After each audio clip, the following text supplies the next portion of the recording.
Is cracking of the joints of your hand dangerous, and how does it affect the joints in the long run? The most typical place for the cracking is the MP joint surface of the palm, and they are the joints at the base of your fingers. When you crack your knuckles, the round hinge in your palm, convex structure, and the concave hinge moves under the surface of your skin from the palm onwards. So where does the acoustic response come from?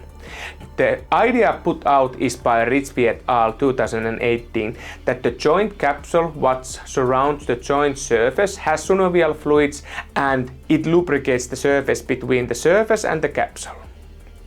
Sometimes, for an unknown reason, a small nitrogen bubbles sneak into that fluid, and when the bubble is stretched or pressed until it pops from the movement of the joint, it can make this audible response pop or crack.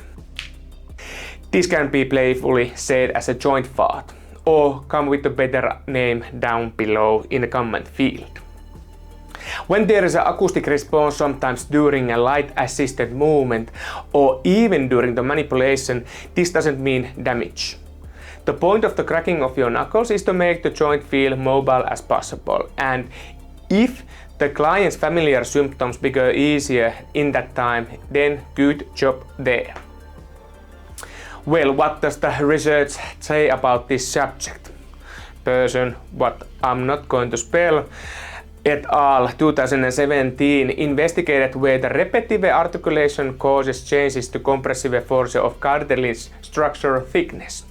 They sampled 25 people who needed to crack their joints more than 5 times per day, and as a control group there was 35 people with similar age, gender and BMI what didn't do the joint cracking.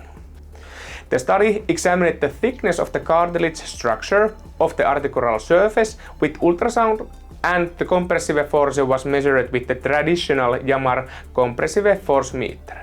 Yamar and the Sakkinen are the most used ones. So what was the result from this setup?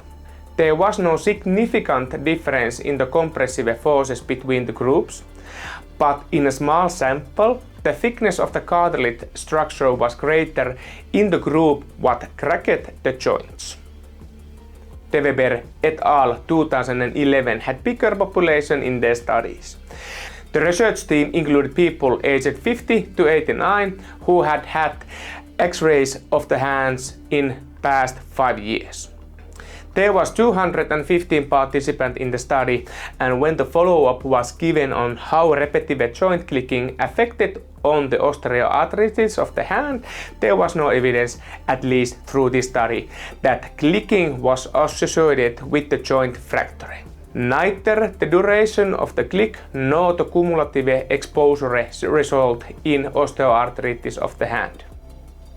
Finally, what happens to a person if that only cracks the joint of their left hand? This was investigated by Donald Unger from California. He just cracked the joints of the left arm for 60 years, and then the hands were compared for the osteoartritis in X-ray. Both hands was exactly in the same condition.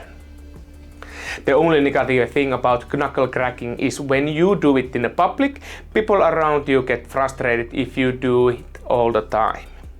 So try to cut it out in the public.